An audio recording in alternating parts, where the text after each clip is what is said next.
ce matin du 7 janvier 2001, nous voici donc ici à Guékédou. Et derrière moi, le grand centre. La population s'est retrouvée, la confiance est revenue. Que ceux qui sont hors de Guékédou et qui ont des intérêts ici à Guékédou se rassurent, les témoignages attestent que la vie a recommencé et que la confiance est de mise.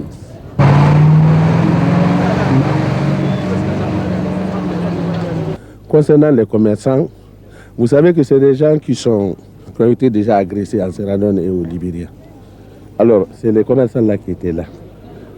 Quand il y a eu cette reprise, ils ont tous ramassé leurs marchandises pour d'autres préfectures.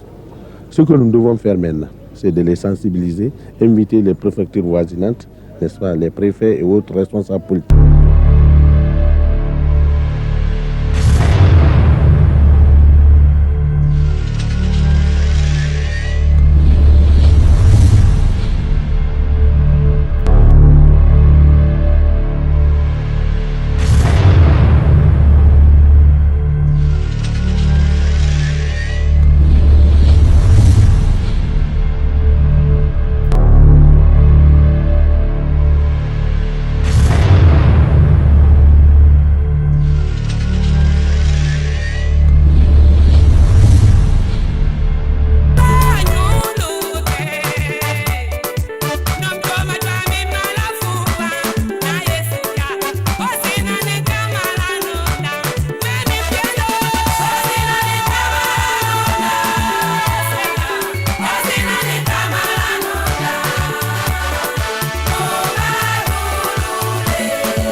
Conakry Zérékoré, aller-retour.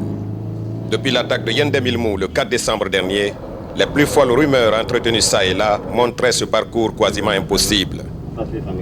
Eh bien, le week-end dernier, du vendredi 5 au dimanche 7 janvier 2001, une équipe multimédia de la presse publique et privée a séjourné dans les préfectures de Farana, Kissidougou et Guékédou. Et si jusqu'aujourd'hui, les stigmates des attaques sont encore visibles dans la sous-préfecture de Kékoulo, à 15 km de Guékédou sur la route de Macenta, et Yendemilmou, bourg commercial à cheval entre Kissidou et Guékédou, l'on constate que la réplique foudroyante de l'armée guinéenne, le 10 décembre 2000 à Yendemilmou, aura été un succès historique et un tournant décisif dans ces attaques armées contre la Guinée. Et aujourd'hui, un mois après cette victoire de l'armée guinéenne, la région forestière est encore ouverte à l'habituelle circulation des personnes et des biens.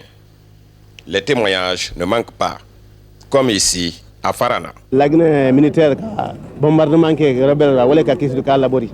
Donc hali am fana toura yan doni mais koni ko ko ra nyamin kan wati men asumani folof. Je suis venu de Kissidou avant-hier.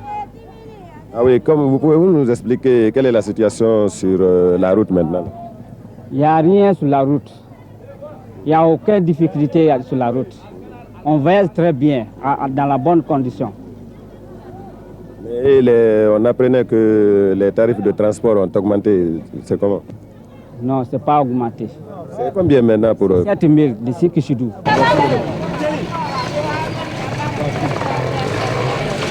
On a véhiculé le même message de Kobikoro jusqu'à Marela. Et vraiment, le message est entendu. On a demandé à la population de rester tranquille. Les frontières sont bien tenues, les militaires sont à la hauteur. À côté d'eux, il y a les chasseurs, il y a les jeunes volontaires aussi qui œuvrent à côté d'eux. Vraiment, aujourd'hui, ça va très bien. D'ailleurs, même ici, au niveau de Farana, le président des chasseurs est là. J'ai au moins 150 chasseurs qui sont là, qui veillent sur la sécurité, n'est-ce pas, de la ville et même des frontières. Au niveau de toutes les frontières, c'est les mêmes dispositions qui sont prises.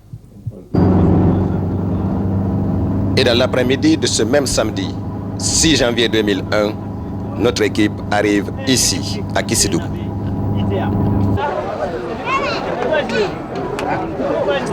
Je suis avec monsieur Docteur Sidibé Mohamed Adama, je suis pharmacien à Kissidou ici.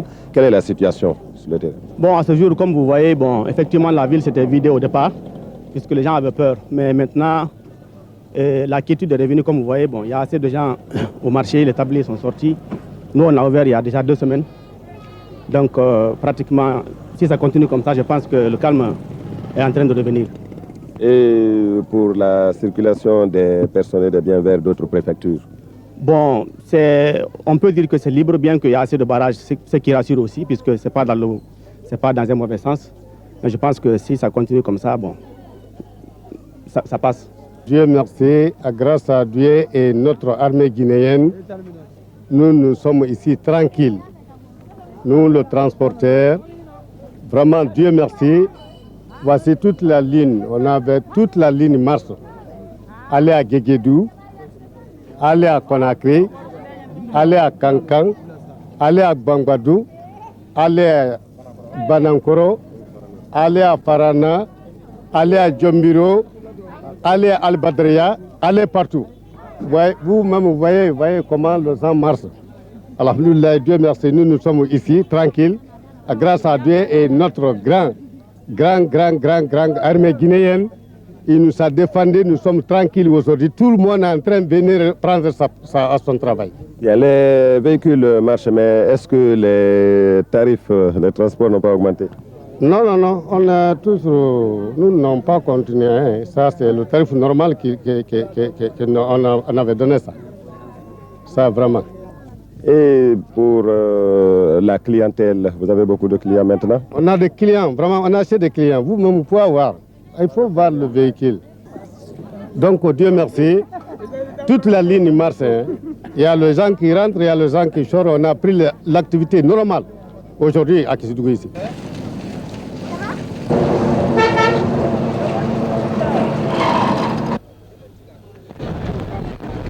Ce matin du 7 janvier 2001, nous voici donc ici à Guékédou.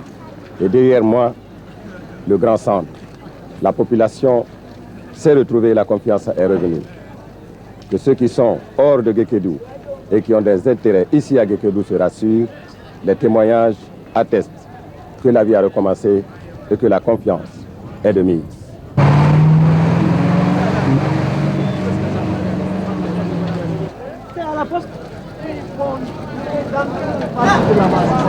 En ville, la grande poste, Almamia. Hein?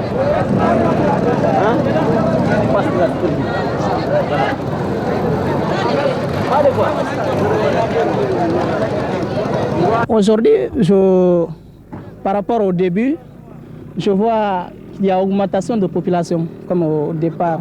Parce que dans ces jours, je suis enseignant dans ma classe.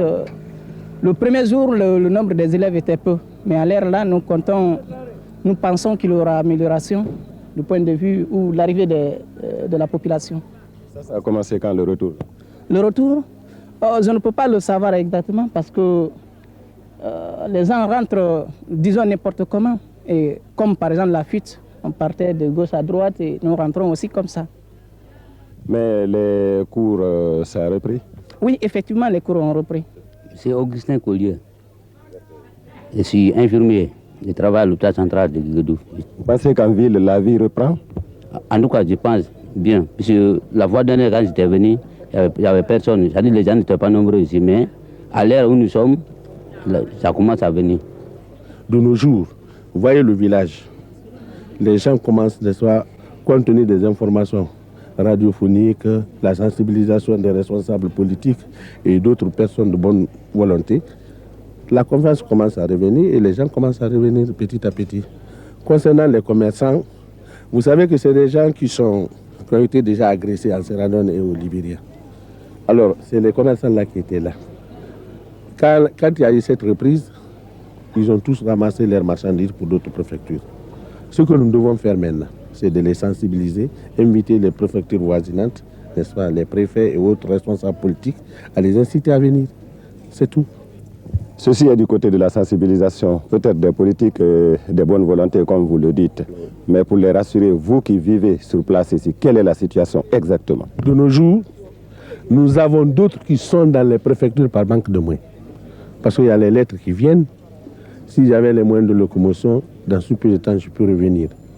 La peur qui était là, le gouvernement a déjà mis en confiance les gens par la sécurisation de la ville, par la disponibilité, n'est-ce pas, des militaires et nos amis volontaires qui sont venus de part et d'autre. Aujourd'hui, vous voyez la frontière. De 18h jusqu'à 6h du matin, la frontière est sillonnée par les militaires, les jeunes recrutés et certains jeunes qui sont dans les quartiers aussi. Donc, avec ça, je crois que tout le monde a confiance maintenant, surtout le dernier mouvement des militaires. Parce que chaque jour, n'est-ce pas, on se fait manifester par d'autres côtés que nous sommes là. Ce qui manquait. Aujourd'hui, la confiance commence à naître. Ainsi qu'on le voit, la circulation est aujourd'hui à la normale sur la nationale Conakry-Guékédou. Tout cela sous le regard vigilant de notre armée nationale, des services de sécurité et de la population organisée dans les comités d'autodéfense.